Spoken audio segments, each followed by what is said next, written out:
Okay, welcome to the March 23rd or 24th referendum communication update. My name is Mark Holzman, and I'm going to be getting started in just a couple of minutes. We want to make sure that the chat's working and everything is ready to go. So if you just bear with us for 1 minute, we'll get started really quickly.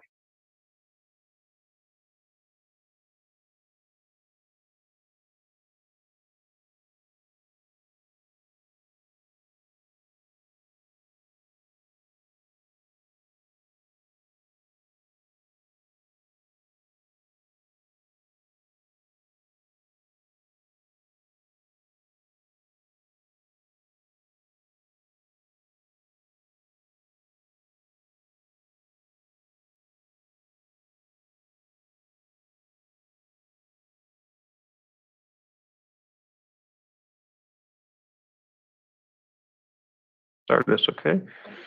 All right, good evening. I'm going to share my screen here and present. And as we move forward, there'll be some opportunities for you if you have any questions to put those in the chat box.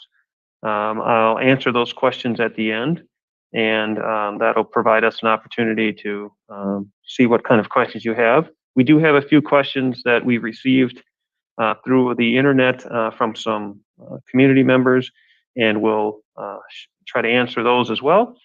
But before I do that, I'd like to introduce Kathy Willis, Board of Education member, to just introduce and welcome us. Hi, everybody. As Superintendent Holtzman said, this is Kathy Willis. I'm serving currently on the Manitowoc Public School District's Board of Education. I wanted to tell you and share with you that in January, the entire board voted unanimously to move forward with going to election on a $4.3 million referendum.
Okay, guys, I'm not sure if you can hear me and see me now. I'm going to look and see if my cohorts here can see me. I don't see that. I'm getting thumbs up. So I'm going to introduce myself just because I'm not certain if you heard that or not before. So I am Kathy Willis. I am currently serving on the Manitowoc Public School District Board of Education. In January, we unanimously approved going to referendum for $4.3 million on April 6th. Tonight's meeting is a presentation that Superintendent Holtzman will be giving. And as he said earlier, please, if you have any questions, please type them in on your chat box. And he or we, whoever it is addressed to, will try to answer that for you after the presentation is done. Thanks again for coming tonight. And here is Superintendent Holtzman. Okay, thank you very much. Again, pleasure to see all of you. Probably not see any of you, but have all of you being here tonight. My plan today is to just share with you about a 12 to 15 minute presentation. And that presentation will provide you with just an overview of the referendum. I'm hoping as we go through this process that you'll better understand the specific details surrounding the Manitowoc Public School District's referendum. We'll begin with a communication that I hope you know 4 pieces when we're finished. First is how much. The second would be why we need it. The third would be what does it go for and what we would use the money for. And the fourth would be what happens if it fails. So I'll do my best to try to communicate this throughout the process, and again, communicate questions as we move forward. So the first thing that I just want to articulate that the Manitowoc Public School District is seeking $4.3 million annually for 3 years to maintain our existing programs, fund capital improvement program projects, and technology needs, retain quality staff. And we're looking at approving it would help all students, all schools with little or no tax impact. And we'll talk a little bit about the tax impact and some of the other pieces that we can do to help our public understand what we're talking about when we say little or no tax impact and what that means to you on your everyday tax bill. The operating referendums are needed to maintain these current programs. We'll talk a little bit about the state funding mechanisms and where we rank. But again, what we're trying to do is maintain our operating programs. We're not trying to increase significantly, we're just trying to stay status quo by continuing to provide quality 21st century workforce development skills. We want to protect those class sizes and provide employee training and development, competitive wages, capital improvement programs. We know we have these beautiful but aging buildings. We want to be able to continue to provide supports for those.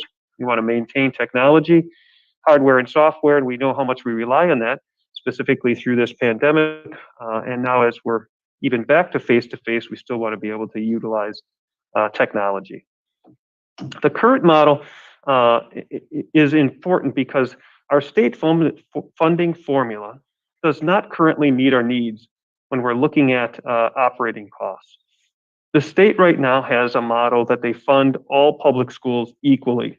And typically what they do is they fund you by a per pupil expenditure. And what I mean by that is they give you a dollar increase potentially based on the number of students that you have. So if you live in Manitowoc and the state gives you $100 per pupil, each student who attends Manitowoc Public Schools, the district would receive an additional $100. If you live in Mequon, it's $100. If you live in Reedsville, it's $100. If you live in Superior, it's $100. The challenge is that in that system, back in 1994, the state issued revenue cap limits. And what that did is it froze in time, 1994, how much spending each district could go to, with the exception of going to referendum. And so those school districts back in 1994 that were spending more per pupil will continue to have more money, and those specific school districts who didn't spend as much or were consistently conservative, they would have less. Manitowoc has been a conservative school district, and we've really done a good job of trying to keep our spending to a minimum. But the lack of that state funding threatens to roll back our progress and deepen this issues. The example I would give you is that Manitowoc has an $80 million budget.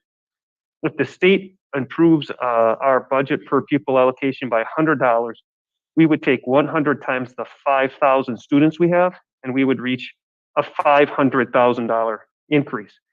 Now, in general, that's a significant amount of money. I definitely understand that. But when you're looking at what the budget increase would be if we had a 1% increase in inflation, that would be $800,000. Already a 1% increase in inflation compared to what the state's given us is a $300,000 deficit without adding anything to our programming. And that's why the district continues to need to maintain supports for a referendum to continue to provide our services. Now, we do know that we've got lots of great services. We want to be able to continue to provide those, whether that's co-curriculars, whether that's smaller class sizes. We want to be able to continue to provide great operating proportions for our district, maintain those buildings. And in order to do that, we need to have support from the referendum. When we talk about the referendum phases, we really want to look at the little or no tax impact. And we'll talk a little bit in this section about the tax levy. The school district has the authority to basically set the tax levy. There are lots of stipulations within the levy. We don't get to raise it or lower it as much as we want. There is a formula that the state provides us. But the school district's portion and the school board passes a levy, generally speaking, in October. That levy in Manitowoc right now is $7.81 per $1,000 of equalized value. The equalized value is actually determined by the state. So the school district doesn't have any authority to do anything but set that net tax levy. In Manitowoc, that net tax levy is $7.81. It is significant lower than everybody else. The example I always show you is our county. So when you look at Manitowoc, $7.81 net tax levy. So that means that if you own $100,000 worth of property and you live in Manitowoc, your portion to the school district is $781. If you live in Two Rivers, that same portion is $843.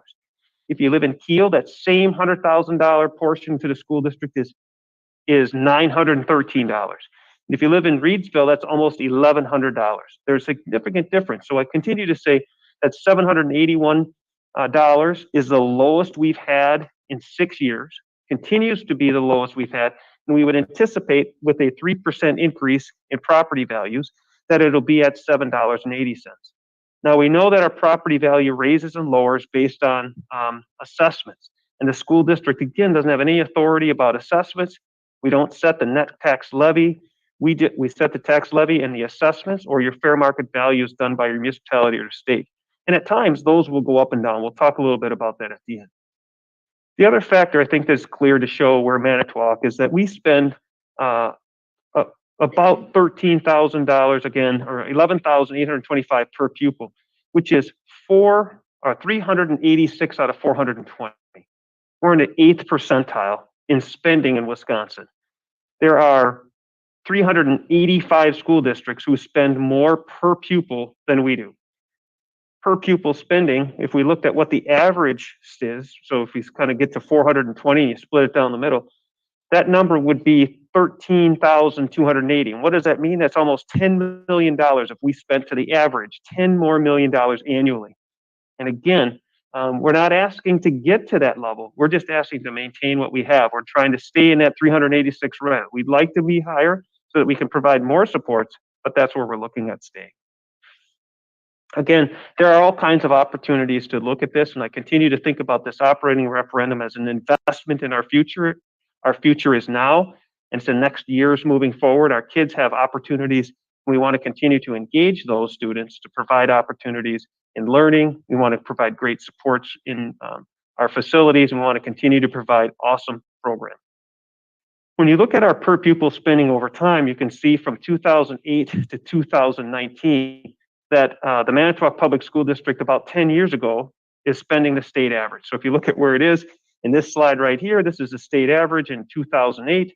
This is where Manitowoc spent. The biggest difference in this model is that the difference between 2008 and 9, the difference between today is, here is $1,500 and this is $2,000. So we're seeing even with passing of the referendum that state spending is growing, which means that other schools and other districts outside of Manitowoc are providing more supports to their kids than we are. We really want to try to continue to provide and maintain what we have. Another factor that is very relevant in the Manitowoc Public School District is the effect of the private school vouchers on our levy. If you look at this slide, in 2016, the private school vouchers went on our levy. And what a private school voucher is it's a payment that the school district has to levy to private schools for kids who live in a Manitowoc Public School District and choose to go to schools to a private school in Manitowoc. So what we're seeing is that this number has increased from about 150,000 to 1.92 million. What that means is of our levy, and I can kind of go down and show you this, our levy is typically 20 to 21 million dollars. 20 to 21 million dollars is the amount of money that the Manitowoc Public School District gets from our local taxpayers to support public education. But in this case, since 2016-17, that amount has been increasing to the tune of $1.9 million that our taxpayers are paying for folks who are not attending our public schools. They're going to our private schools. And again, right now, this number here is equal to 71 cents on the levy. So absent paying private school vouchers, our levy would be 71 cents less. But because of the state mechanism, the way they've set up private school vouchers, that's a factor on our levy. It doesn't cost necessarily the Manitowoc Public School District. Manitowoc Public School District adds that to the levy and then passes that off to our taxpayers. And we're not the only school district. Every school district does that because we would not have $1.9 million to spend to have that. I'm also going to articulate that we're not losing that many students. They're just continuing to attend. They've always been attending there. And in order to get a voucher, you have to have a income of 3 times the federal poverty limit. 2 times the federal poverty limit is free and reduced. And we have 50% of our students are eligible for that. So you can imagine 3 times that, we articulate about $66,000 for a family of 4. And what we see then is that there's a significant number of families who are eligible for that, and they continue to receive those. And again, that's just a factor in the levy that is new from 16 till now. So one of the things that we also want to do is we want to continue to talk about where we're spending our money and what does that look like. And I know that we feel that the core instruction is critically important. We also want to provide a robust opportunity for other pieces. I like to say that Manitowoc Public School District is small enough to be personal, but large enough to provide all kinds of opportunities. And what we look at in this slide here is where do we spend our money? And what I'll explain to you, the next slide is the graph. And what it says is that Manitowoc Public School District spends about $7,500 per pupil on instruction. And the state average that we showed, even though they spend more than we do, spends about 53% on instruction. So we're actually spending more of our money on where it counts, on instruction. The other piece that we showed was, well, where aren't we spending as much money? So we spend about 6.6% of ours on administration, where the state average is 7.7. In the end, we're still spending less, but we're spending it in the right amounts so that we can leverage the money that we currently have. Finally, I would articulate what happens if the referendum fails. We're asking for $4.3 million, and we would need to make $4.3 million in budget cuts. Reductions in staff, programs, capital improvement, and technology would need to happen. And what happens is Manitowoc, like all public schools, about 80% of our operating budget is salary and benefits. So we do know the largest share of those cuts would likely have to come from staffing. We estimate we would need to cut 49 to 50 full-time staff positions district-wide. That would range from all employee groups, administrators, teachers, support staff, custodians, and then it would equal about $3.4 million. We would also need to reduce another $900,000 in other programs or other supports in order to make that $4.3 million. The reason that happens is because it's money that's gone and it's no longer coming back, so we have to cut that. This would increase class sizes, reduce those programs, and cut the things that we need to do to keep our buildings and systems in operation. The current law prohibits school districts from bringing a referendum back in 1 year. So we absolutely know that this would be a cut that we'd have to make for the upcoming school year. And we do know that we're going to continue to communicate that. But the challenge obviously is that if in fact we don't bring this forward, we have to make significant cuts, make significant staff moves that in a year we might not be able to recover from. So when we take a look at what you can do, we want people to be informed. We definitely want people to know the facts. We know that we've communicated through a flyer in the community. We know that others have provided different information. And again, we're welcoming questions to try to answer that. We want you to ask questions, and we want people to vote, and we want people to understand what they're voting for. What I do know is that Manitowoc is not the only school district going to referendum. I would continue to articulate to you that our state funding does not support public education as much as they need. And here's a rationale behind that. Since 2021-22, we've seen 150 school districts, actually more than 150 school districts, go to referendum. They're going to referendum because the state is not providing them the resources that they need. We see some of our neighboring schools who have gone to referendum and they continue to go back. So although Manitowoc is one of these school districts that's going to referendum, we're not the only ones. And we do know that this is something that we want to make sure that we understand. The funding mechanism isn't working right. We still have a really low levy, and we want to be able to communicate that. Two more pieces that I want to address, and then I'll stop for a moment for some questions. This is the lead research communication from Vision 2022. And again, lead research asked people from our county to value the items, the impact of the future on a scale from 0 to 10. Our community said public schools, 7.8, highest. Our youth, 7.5, third highest. Really important pieces when we're looking forward to this. When we look at the rate of importance to quality of life and attributes, our community on a scale from 1 to 10 says that K-12 education was number 1. What we're saying in this case is we want people to continue to understand that the value of public education in Manitowoc is critical. We currently are paying the lowest amount per pupil in all of our county to Manitowoc Public School Districts. This district provides opportunities for over 5,000 kids, and we know that quality schools means that people will stay here, quality jobs, our employers are looking for a great public school. It's really important for us to continue to consider what public schools do for our community. And what we're asking for is $4.3 million, an increase of that 3.5 for 3 years, no new money on that net tax levy, and again, continued support for the programs and opportunities that we continue to value in the Manitowoc Public School District.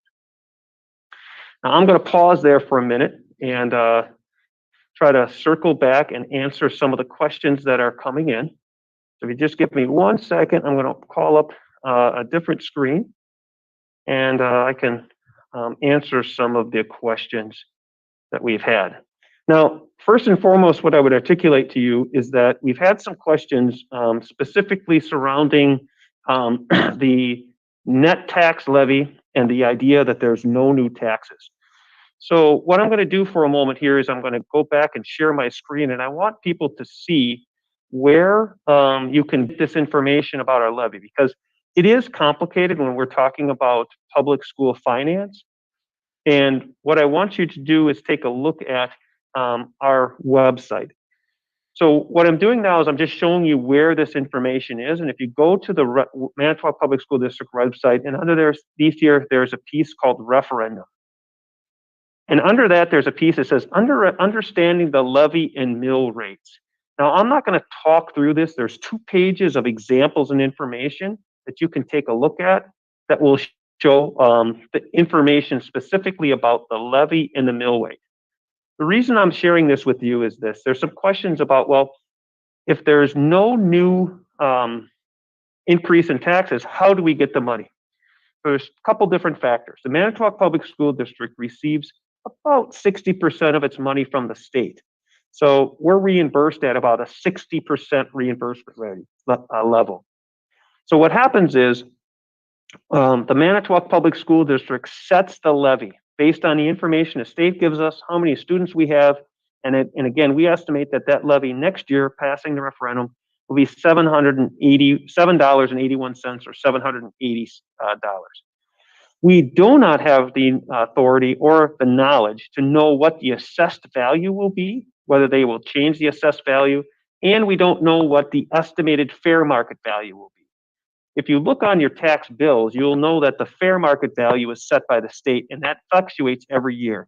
Your assessed value only fluctuates when you've been assessed or your municipality or city changes the assessed value. The reason I bring that up is because of this. There are times where the city or your assessed value is going to go up Because that goes up, it's likely then you may have to pay more because you're paying more. So in some of these cases, I give you an example. If you have a property worth $100,000 and it goes up by 5%, the levy stays at $7.80 or $7.81. Your property value has to be spent on 700 or 105,000. And so it's possible based on that 5,000 that you actually do pay more to some municipalities. We do not have the authority to make any changes. We're only going to keep that at $7.81. It's also possible that your property value doesn't change, and we again keep it the same. So I just wanted to articulate to you that there are some things the school district has authority and control over, which is a tax levy.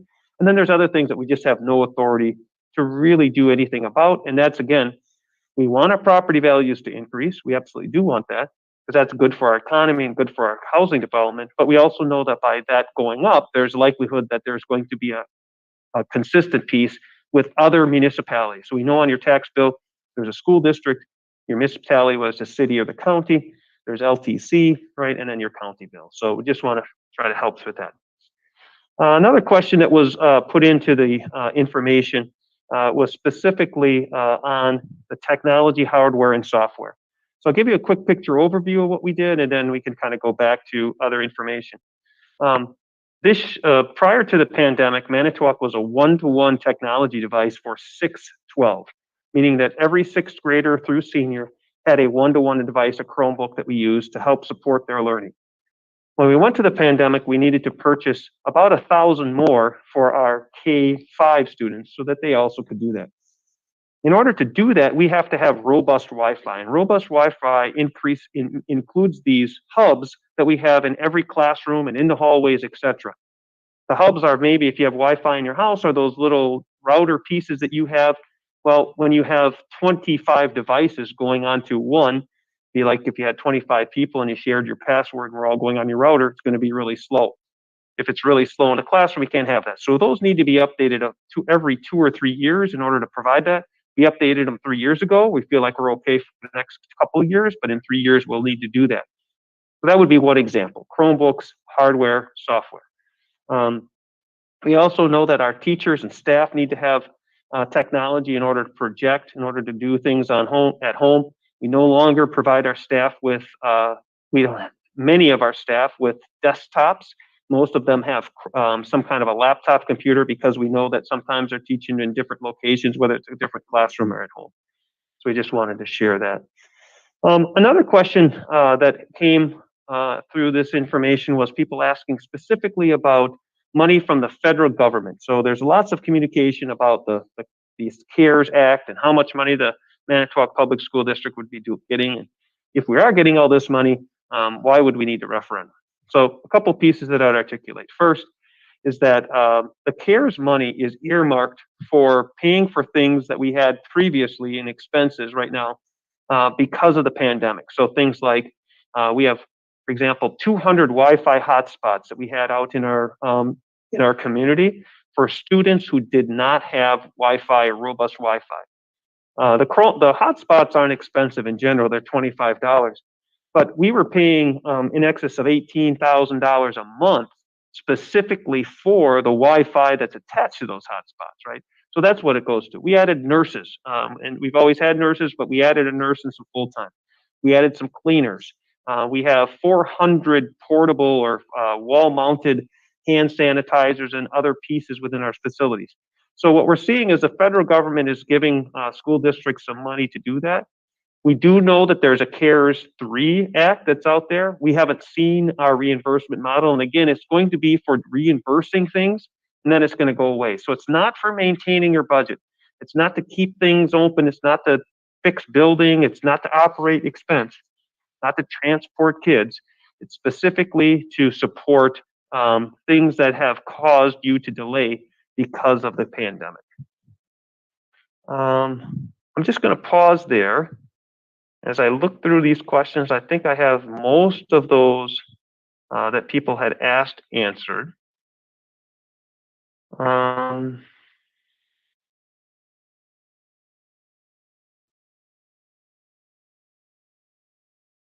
I'm going to do is just take a pause here. I'll turn my microphone off, and we're going to wait maybe about 30 seconds to a minute and see if there's any additional questions. If not, then we'll pause and close it off in a couple of minutes. If there are, we'll just keep answering those questions as they come in.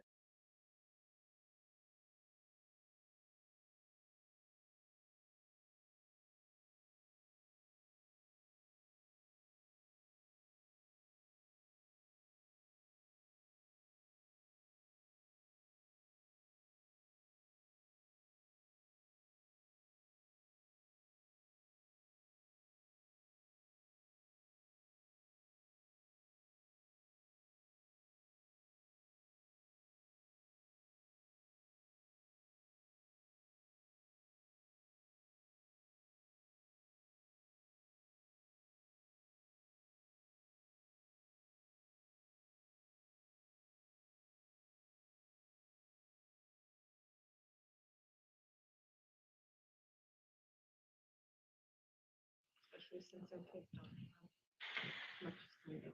Okay, again, like I said, we'll pause a little bit. I'm gonna just, again, thank you so much for spending some of your Wednesday evening with us. I thank Kathy Willis and the Board of Education for all their work in supporting the referendum. We do know that it's an important piece for us as we move forward, again, to maintain what we have and look for the future of our children. If you have any questions that you didn't get answered tonight, in our webpage, there's a place you can just submit questions and I'll get back to you. This is the last public forum that we're going to have. We have spring break next week, but definitely we'll be available to answer questions. We encourage everybody to vote, and it's important for you to express your right to do that. I hope you have all the information you need, and if there's any questions that you have, again, feel free to give us a call, send us an email, or contact us. I wish you well. Have a great week and be well. Kathy, do anything you need?